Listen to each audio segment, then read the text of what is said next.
جی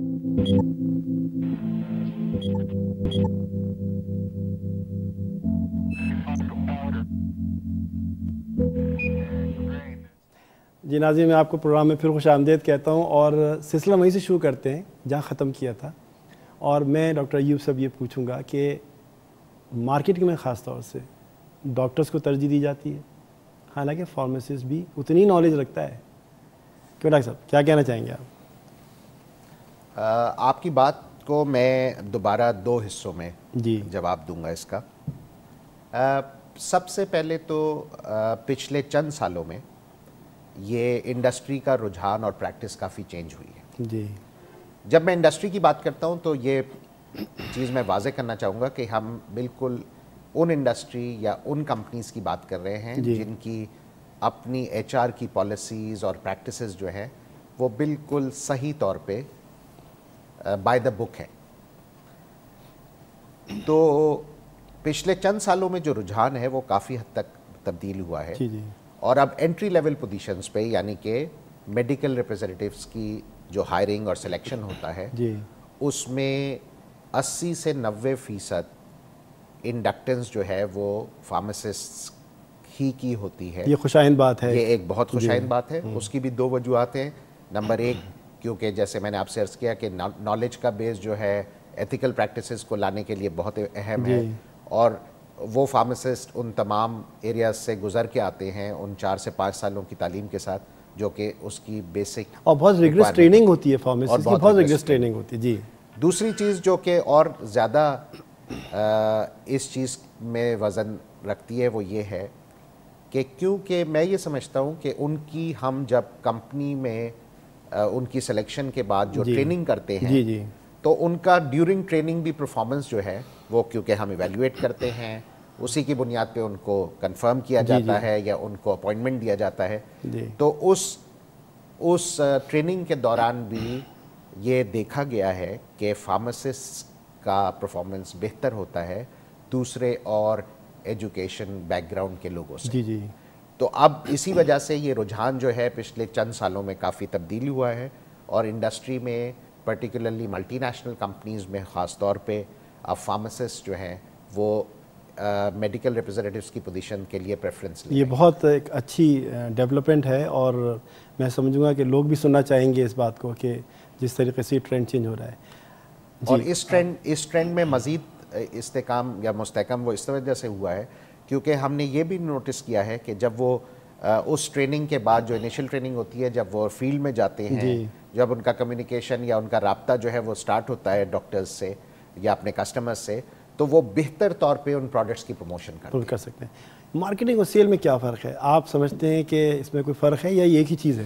اکثر یہ کنفیوژن رہتی ہے لوگوں میں، جب وہ دیکھ رہے ہوتے ہیں میڈیکل ریپس کو تو اسی کو سمجھ رہے ہوتے ہیں کہ یہ مارکیٹنگ ہے، ٹھیک ہے، اور یہ کنفیوز ہوتا ہے. عام پیپل، جنرل پیپل جو کنفیوز ہو رہی ہوتی ہے کہ سیلس اور مارکیٹنگ سیم تھنگ ہے. اصل میں جو اس میں دو حصے ہیں. سیلس والے جو آپ کو نظر آ رہے ہوتے ہیں گراؤنڈ پہ، وہ آپ کو فیلڈ میں نظر آ رہے ہوں گے، انٹریکشنز کرتے ہوئے کسٹمر سے یا ڈاکٹر سے اپنی پروڈکٹ کو ڈیٹیل کرتے ہوئے نظر آ رہے ہوں گے، ٹھیک ہے. اس کے پیچھے جو ایک پورا مائنڈ سیٹ اپ کام کر رہا ہوتا ہے، اس کے پیچھے پوری ایک پلاننگ کر رہی ہوتی ہے کام، اس پوری جو ہے ایک اسٹریٹجی بنا رہی ہوتے ہیں پوری. تو جو پلاننگ کا پارٹ ہے، اسٹریٹجی آپ بات کر رہے ہیں اسٹریٹجی کی، ٹھیک ہے، میں آپ سے ایگری کر رہا ہوں. تو اسٹریٹجی آپ کیسے بنائیں گے؟ اگر آپ کی نالج ہوگی تو بنائیں گے نا آپ، اور آپ کی اگر نالج نہیں ہوگی تو آپ بنا سکتے ہیں اسٹریٹجی؟ نہیں، بہت امپورٹنٹ ہے، کیونکہ آپ کو میں نے پہلے بھی ڈسکس ہو چکی ہے بات کہ نالج بیس انڈسٹری ہے اور بہت کمپیٹیٹیو انڈسٹری ہے، تو ہر چیز کی نالج اس میں کاؤنٹ ہوتی ہے. مارکیٹنگ کی نالج بھی بہت کاؤنٹ ہوتی ہے، ڈیزیز کی نالج بھی کاؤنٹ ہوتی ہے، کلینکل نالج بھی کاؤنٹ ہوتی ہے، بیہیویئر اور کمیونیکیشن بھی بہت زیادہ کاؤنٹ ہوتا ہے. تو اس ساری چیزوں کو کسٹمر کی جو نیڈ ہے، وانٹ ہے، اس کو سارا انالائز کرتے ہوئے پوری پلاننگ، ایون جو میسج ڈیلیور کر رہا ہوتا ہے ریپرزینٹیو ٹو دی ڈاکٹرس، اسے کیا بات کرنی ہے، کیسے بات کرنی ہے، کیا میسج ڈیلیور کرنا ہے. لیکن ہمارے معاشرے میں جس طریقے سے وہ ڈیلیور کر رہا ہوتا ہے، آپ نے دیکھا اسپتالوں میں جا کے کہ میڈیکل ریپریزنٹیو کس طریقے سے بات کر رہا ہوتا ہے، یہ اور کس طریقے سے ڈاکٹر نہیں بات دیکھیے، سلسلہ تو وہیں سے شروع ہے، اس میں ڈفرینس ہے، سلسلہ تو وہی شروع ہے، اس میں ڈفرینس ہے. یہاں پر جو بات ہم کر رہے تھے کہ فارم ڈی یا جو فارماسسٹ ہے وہ نالج میں بہتر ہوتا ہے، اس کے کمپیریٹیولی دوسرے جو مارکیٹ میں لوگ آ گئے ہیں یا دوسری انڈسٹریز کے جو لوگ آ گئے ہیں یا دوسرے جو نان فارماسسٹ آ گئے ہیں ان میں اور ہم میں جو ڈفرینس ہوتا ہے وہ نالج بیس ہوتا ہے. اب انہیں اس حساب سے ٹرین نہیں کیا جا رہا ہوتا جس حساب سے جو ملٹی نیشنل کمپنی یا دوسری کمپنیز جو ہیں وہ ٹرین کر رہی ہوتی ہیں, جہاں پر جو ریکمینڈیڈ بکس جسے ریکمینڈ کرتی ہیں کہ اس طرح انہیں ہونا چاہیے.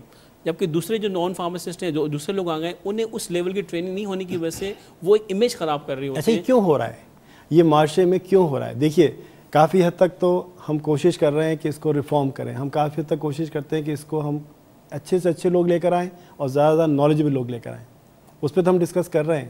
لیکن اب یہ بتائیے کہ یہ جو آپ ڈارک پہلو دکھا رہے ہیں وہ کیوں, کیا سدباب ہیں, کس طریقے سے آپ اسے کنٹرول کر پائیں گے؟ اس میں یہ ہے کہ بہتر سے جو فرسٹ اسٹیپ ہے, جو پہلا اسٹیپ ہے, جیسے انہوں نے بات کی ہے کہ جو انڈکشن ہے وہ صحیح لوگوں کی جائے, صحیح ایجوکیٹڈ لوگوں کی جائے. ایون فارماسسٹ کی اگر بہتر ہے تو زیادہ فارماسسٹ کو آپ پریفر کریں, کیونکہ وہ بہتر طریقے سے ڈرگ کو پروموٹ کر سکتا ہے, بہتر طریقے سے انفارمیشن دے سکتا ہے, بہتر طریقے سے ڈاکٹر کو کنونس کر سکتا ہے, بہتر طریقے سے اس کلینکل جو اسپیکٹس ہیں, ڈوزیج کا ہے, کتنی ڈوز ڈاکٹر کے پاس ٹائم ہے کہ وہ سن سکیں اتنی سب باتیں؟ ایگزیکٹلی وہ ٹائم دیتا ہے. اگر اس کو فائدہ ہوتا ہے کہ کچھ اس سے مل رہا ہے, میڈیکل ریپ سے کوئی انفارمیشن مل رہی ہے, کوئی صحیح نالج مل رہی ہے, تو وہ ضرور ٹائم دیتا ہے. اگر وہ سمجھتا ہے کہ اسے کوئی فائدہ نہیں ہے یا آگے میرا ٹائم ہی ویسٹ کرے گا, تو وہ زیادہ سے اس طرح کا بیہیویئر شو کر رہا ہوتا ہے. وہ یہ اسی وقت ہو سکتا ہے جب وہ بہتر طریقے سے اپنی نالج ڈیلیور کرے, اسے ڈاکٹر کو احساس دلائے گا کہ جو میں آیا ہوں, جو میری پریزنٹ ہے وہ نالج بیسڈ ہے اور آپ کو کچھ دے کر جاؤں گا, میں کچھ انفارمیشن, کوئی نئی چیز آپ کو بتا کے جاؤں گا. تو اس وجہ سے جو ہم چیزوں کو بہتر بنا سکتے ہیں, انہیں بہترلی ٹرین کریں. انہیں یہ نہیں بتائیں کہ صرف سیل کرنی ہے, آپ نے انفارمیشن دینی ہے, پیشنٹ بینیفٹ دینا ہے کہ پیشنٹ کو کس طرح بینیفٹ ہم دے سکتے ہیں, ریگارڈنگ ڈوزز کس طرح استعمال کرنی ہے, کس ڈرگ کے ساتھ, فوڈ کے ساتھ لینی ہے یا وداؤٹ فوڈ لینی ہے, یا آپ کے کس کے ساتھ یوز کرنی ہے. یہ ساری چیزیں ہیں جو ایک بہتر طور پر جو ایک بہتر ایجوکیٹڈ اور فارماسسٹ بتا سکتا ہے. ڈاکٹر صاحب میں آپ سے پوچھنا چاہوں گا کہ مارکیٹنگ تو ایک بڑی لوکریٹو فیلڈ ہے, اور میں سمجھتا ہوں کہ زیادہ تر فارماسسٹ آنا چاہیں گے مارکیٹنگ کی طرف, کیونکہ آمدنی کے ذریعے بڑھ جاتے ہیں. کیا ایگری کریں گے آپ مجھ سے اس بات سے؟ جی بالکل. جی جس طرح آپ نے کہا یہ بالکل صحیح بات ہے, کیونکہ میں یہ سمجھتا ہوں کہ مارکیٹنگ, میں ہمیشہ مارکیٹنگ کو یہ کہتا ہوں جی کہ marketing is not a profession. جی, marketing is passion. It's a passion. It's passion. The passion to meet new people, the passion to promote your products. It is very much different from profession. Why? Because ہم اس سے اپنی نہ صرف professional insight کو مضبوط کرتے ہیں, بلکہ ہم پیشنیٹ ہونے سے اپنے آپ کو ایک بہتر انسان بھی بناتے ہیں. جو ابھی مقصود صاحب بات کر رہے تھے, اسی سلسلے میں آپ سے عرض کروں, اور آپ نے جس طرح سوال پوچھا کہ کیا وجہ ہے کہ ہم اپنے اس نوبل پروفیشن اور میڈیکل ایتھکس میں بھی دیکھتے ہیں کہ ہم مختلف قسم کے ریپس آپ کو مختلف جگہوں پہ مختلف کام کرتے ہوئے نظر آتے ہیں. المیہ تو یہی ہے, المیہ یہی کہ جس طریقے سے اس کو پریزنٹ کیا جا رہا ہے. میں آپ سے ایگری کرتا ہوں کہ جس طرح ایک پروفیشنل آدمی بات کرتا ہے اور ایک نان پروفیشنل آدمی, اس میں بہت فرق ہے. آپ مانتے ہیں میری بات کو؟ بالکل صحیح. تو اب اگر اس پروفیشن میں دیکھیے black sheeps are always there, تو اب اگر اس میں اس پروفیشن کو کسی اور طریقے سے وہ ڈیل کرتا ہے تو اس میں تو پھر میں نے اسی لیے آپ سے عرض کیا تھا کہ انڈسٹری کا جو نارمل پریکٹس ہے وہ ورڈ ایتھکس پہ کی بنیاد پہ اور بنیادی اصول پہ چلتا ہے. اگر ہم اس ایتھیکل پریکٹس کو چھوڑ دیں گے تو جو آپ بات کر رہے ہیں کہ آپ کو ایک افراتفری کا عالم نظر آتا ہے, وہ بالکل چلتا رہے گا. آپ کسی اسپتال میں چلے جائیں, آپ چھوٹے بڑے اسپتال میں چلے جائیں, وہاں دیکھیں میڈیکل ریپ کس طریقے سے ڈیل کر رہا ہوتا ہے, بیٹھا ہوتا ہے, انتظار کر رہا ہوتا ہے, جاتا ہے تو پھر وہ کس طرح سے اس کو انکاؤنٹرنگ ہوتی ہے. تو مطلب یہ کہ اب یہ اگر ہم کہہ رہے ہیں کہ صاحب مارکیٹنگ ایک لوکریٹو فیلڈ ہے, اور دوسری طرف ہم دیکھتے ہیں کہ ایک بہت ڈارک پہلو ہے ہمارے معاشرے کے اندر, تو یہ موازنہ کرنا بڑا مشکل ہے. مطلب میں چاہوں گا آپ کی بات بالکل درست ہے, لیکن ذرا سا اب یہ ہم تھوڑا سا پروفیشنل سائڈ سے ہٹ کے ہم تھوڑی سی میں دوسری بات کرنا چاہوں گا. اگر آپ پچھلے چند سالوں میں اپنی سوسائٹی کا میک اپ دیکھیں, اپنی سوشل نارمز اینڈ پریکٹسز کو دیکھیں, تو ہمارا سوشل میک اپ بالکل تبدیل ہو گیا ہے. ہم ان ویلیوز سے جو ہماری نہ صرف معاشرے کا اور ہمارے مذہبی طور پہ جس کا رجحان ہونا چاہیے, ہم ان سے میلوں دور ہو گئے, بہت دور چلے گئے. آج آپ کسی ایک سگنل پہ رکنے کی تکلیف نہیں کرتے جب ریڈ لائٹ ہوتی ہے جی, اور جو رکا ہوا ہوتا ہے آپ اس کو کوستے ہیں. صحیح. یہ آپ کی سوشل میک اپ کی ریفلیکشن ہے جی.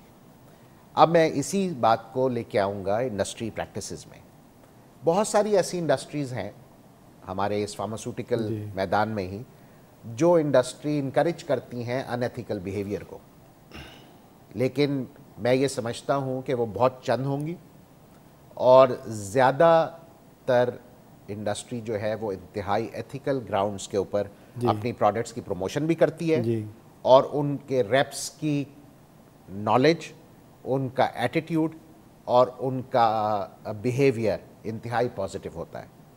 جو آپ بات کر رہے تھے جس طرح, وہ سارے کا سارا وہی بات ہے کہ کسی پوزیشن پہ پہنچنے کے لیے 23 سال کا عرصہ یا 24 سال کا عرصے کے میں بڑی محنت درکار ہوتی ہے. There is no short cut, no doubt.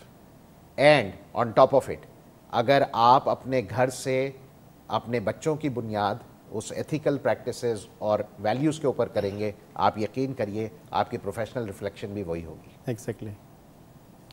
آپ نے بہت اچھی بات کہی, اور میں سمجھ رہا ہوں کہ یہ بہت ایک نالجبل چیز ہے جو کہ ہم سب کو پریکٹس کرنی چاہیے. آپ ہی بتائیے کہ ایک سوال اور اٹھ رہا ہے اس کے ساتھ ساتھ, ایتھیکل پریکٹس. کیا آپ اپنے اسٹوڈنٹس کو بتاتے ہیں کہ ایتھیکل پریکٹس کیا ہوتی ہے؟ کہاں تک ان کو کہاں تک بتاتے ہیں آپ؟ مطلب اس کی بھی ایک لمٹ ہوگی, یا جیسے ڈاکٹر صاحب نے بات کی کہ ایتھیکل پریکٹس اگر ہم اپنی لائف میں بھی ایڈ کریں گے تو ہمارا ڈسپلن ہماری زندگی میں خود نظر آئے گا. ٹھیک ہے, اگر ہم اپنی لائف میں ایڈ کرتے ہیں اور اگر پھر پروفیشن میں ایڈ کریں گے تو پروفیشن میں خود بخود سکسیس ملے گی. بھاگنا نہیں پڑے گا کہ یار ہمیں جلدی پروموشن مل جائے, ہمیں یہ مل جائے, کیونکہ آپ کو آبزرو کر رہے ہوتے ہیں. انڈسٹری میں جتنے بھی آپ کے ممبرس ہیں یا کولیگس ہیں یا آپ کے مینیجرس ہیں یا آپ کے ڈائریکٹرس ہیں, وہ آپ کو ہر چیز کو آپ کی آبزرو کر رہے ہوتے ہیں کہ یہ جو اب نیا انڈکٹ ہم نے کیا ہے وہ اس کی ایتھکس کیسی ہے, اس کا مائنڈ سیٹ اپ کیسا ہے. اگر وہ اس کو بھی اپنے اندر ایڈ کرے گا, لائف میں ایڈ کرے گا, تو خود بخود اسے اپنے پروفیشن میں بھی سکسیزفل رہے گا, اور اسے اتنی بھاگ دوڑ نہیں کرنی پڑے گی. وہ بہت جلدی اپنے لیول پر جو اسے ڈیزائرڈ لیول ہے یا یہاں تک پہنچنا ہے, تو اللہ تعالیٰ بھی خود ہی جو ہے اسے اس لیول تک. تو آپ یہ کہنا چاہ رہے ہیں کہ جو نوجوان فارمیسسٹ نکل رہے ہیں, مارکیٹ میں آ رہے ہیں, اور وہ زیادہ تر چاہتے ہیں کہ مارکیٹ میں آئیں, بالکل, اور مارکیٹنگ کی فیلڈ ہیں اور مینیجنگ کریں, تو اس میں کچھ صداقت کچھ ملتی ہے اس طرح سے؟ یس, اس میں دیکھیں اس میں کئی چیزیں ہیں. اگر ہم فارمیسی کے دوسرے شعبوں کو دیکھتے ہیں, دوسرے اس کے سیگمنٹس کو دیکھتے ہیں, اور پھر اس مارکیٹنگ کے سیگمنٹ کو دیکھتے ہیں, لائک ہمارے پاس پروڈکشن اور ریگولیٹری کا جو سیگمنٹ ہے اس کے مقابلے اگر ہم مارکیٹنگ کے سیگمنٹ کو دیکھتے ہیں تو کافی اٹریکٹنگ ہے. کن بیسس پر کافی اٹریکٹنگ ہے؟ ایک تو سب سے زیادہ جو انکم ہے اس پروفیشن میں اویلیبل ہے. دوسرا جو گلیمر, جو ینگ فارماسسٹ دیکھ رہے ہیں اس میں گلیمر موجود ہے. جی, ٹورنگ جو ہے وہ انوالو ہوتی ہے, جو ٹورنگ جو لوگ ہوتے ہیں اس میں ایک اٹریکشن ہے. اس کے علاوہ جو مین جو اس کا ہے آپ کے پاس کہ جو پروموشنس ہیں یا جو گروتھ اپرچونیٹیز ہیں وہ اس سیگمنٹ میں دوسرے سیگمنٹ کے مطابق کافی زیادہ ہیں. وہ بات بالکل صحیح ہے, یہ سب چیزیں ذہن میں رکھتے ہوئے اس فیلڈ میں آنا چاہیے. لیکن جو بیسک پروموشن کا آگے ترقی کا جو راز ہے وہ یہ ہے کہ آپ ڈسپلن رہیں, اپنے آپ کو آنیسٹ رہیں, لائل رہیں اور سنسیئر رہیں اپنے آپ سے بھی. جب آپ اپنے آپ سے سنسیئر رہیں گے, ایتھیکل پریکٹس کو آپ فالو کریں اپنے اندر بھی اور ڈیورنگ دا پروفیشن بھی, تو خود بخود آپ کے راستے کھلیں گے. آپ کو کوئی زیادہ وہ کیا کہتے ہیں کہ محنت کرنے کی ضرورت نہیں پڑے گی, اللہ آپ کے خود راستے بنائے. ڈاکٹر صاحب یہ بتائیے کہ پروڈکٹ کی بہتر مارکیٹنگ کی کون سے عوامل ہیں, کون سی چیزیں ہیں جو کار فرما کر کے ہم یہ کہہ سکتے ہیں کہ یہ پروڈکٹ اب مارکیٹ میں آ رہی ہے؟ سب سے اہم تو جو اب تک بات ہوئی ہے وہی ہے جی, کہ کیونکہ ہمیں تشہیر کی اجازت نہیں ہے اور ہم ٹیلی ویژن پہ یا میگزینز میں یا نیوز پیپرز میں اشتہارات نہیں دے سکتے ہیں جی. لیکن کچھ ملکوں میں دیکھا گیا ہے کہ دواؤں کے ایڈورٹیزمنٹ آتے ہیں. جی جی, وہ ان دواؤں کے ہیں ایڈورٹیزمنٹس آتے ہیں جو ان کی منسٹری آف ہیلتھ ریگولیٹ کر کے ان کو الاؤ کرتی ہے. پاکستان میں رولز اینڈ ریگولیشنز کیا ہیں ایڈورٹیزمنٹ کے, دواؤں کے advertisements except for OTC products, no products are allowed to be advertised. تو ہمارے لیے سب سے اہم جو تشہیر کا ذریعہ ہے وہ 1-to-1 کانٹیکٹ ہی ہے, جو کہ ایک نالجبل ریپ کے ذریعے ہی ہو سکتا ہے. دوسری چیز جو اہم ہے وہ پروڈکٹس کی اویلیبلٹی کا ہونا ہے. جو ماس اویلیبلٹی فارماسیوٹیکلس کی ہوگی, جتنی ماس اویلیبلٹی ہوگی, جو روزمرہ عام دوائیں ہیں ان کی جتنی بڑے پیمانے پہ جغرافکلی وہ اسپریڈ آؤٹ ہوں گی, اویلیبل ہوں گی, وہ ایک طریقہ کار ہے جس کے ذریعے آپ جو ہے وہ اپنی مارکیٹنگ کو مضبوط کر سکتے ہیں. پرائس کیونکہ منسٹری آف ہیلتھ ریگولیٹ کرتا ہے, کنٹرول کرتا ہے, اس وجہ سے پرائس پہ ہمارا کوئی انفلوئنس یا آپ سیمینار سمپوزیمز کریں کسی دوا کے متعلق بتائیں کہ اسی میں میں آ رہا ہوں. جی جی. اب جو نیا رجحان ہے جو ہم نے ہی بلکہ سٹارٹ کیا وہ ہے ویبینارز کا کرنا. جی جی.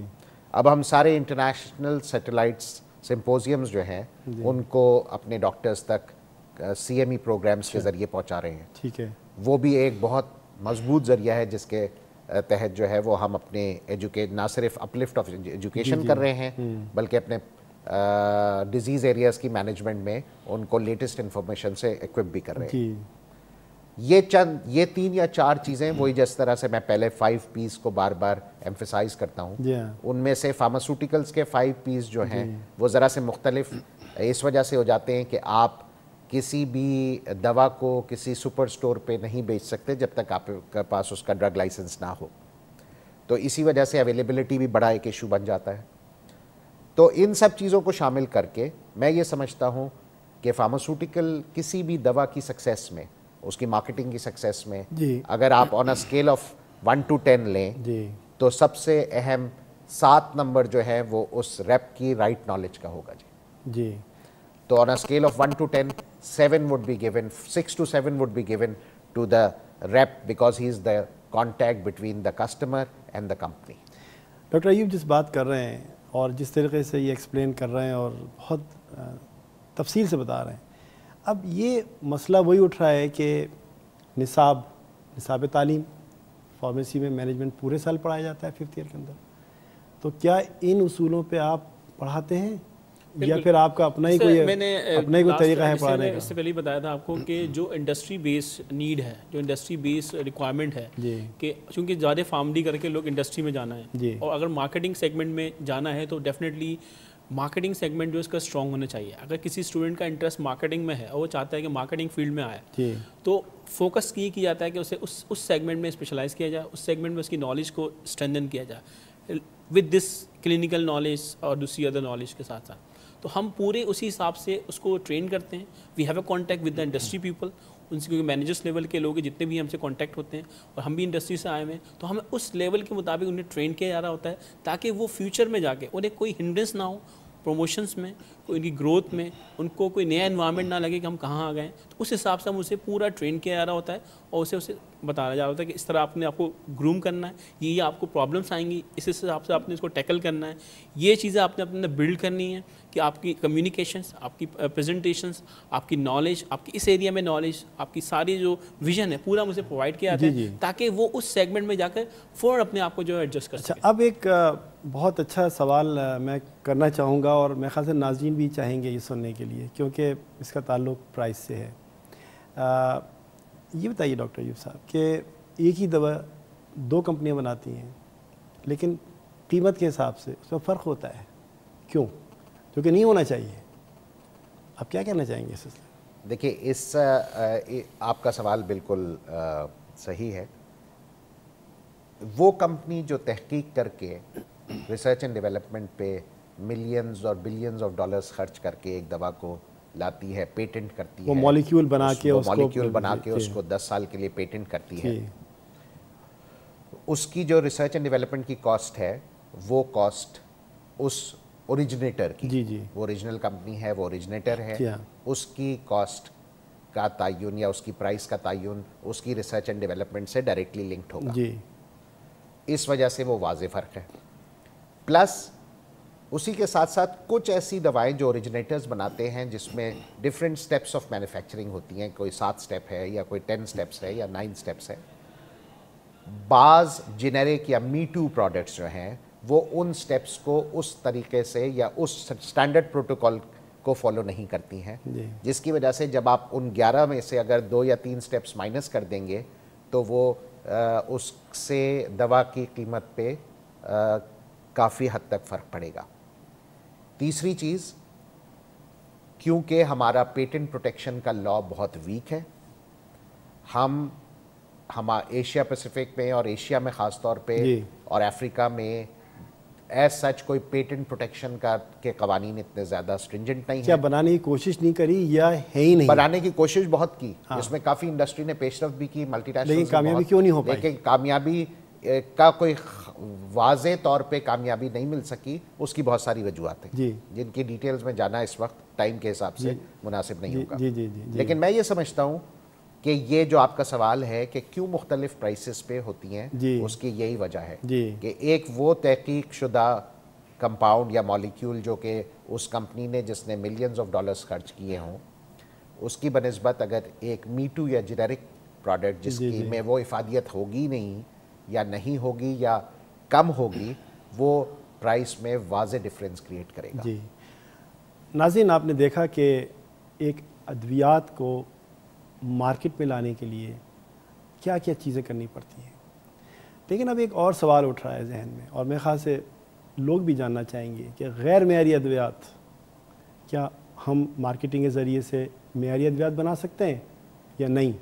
میں ایک چھوٹا سا بریک لیتا ہوں, اس کے بعد پھر حاضر ہوتا ہوں اور میں یہ سوال پھر ڈاکٹر ایوب سے کروں گا. ہمارے ساتھ رہیے گا.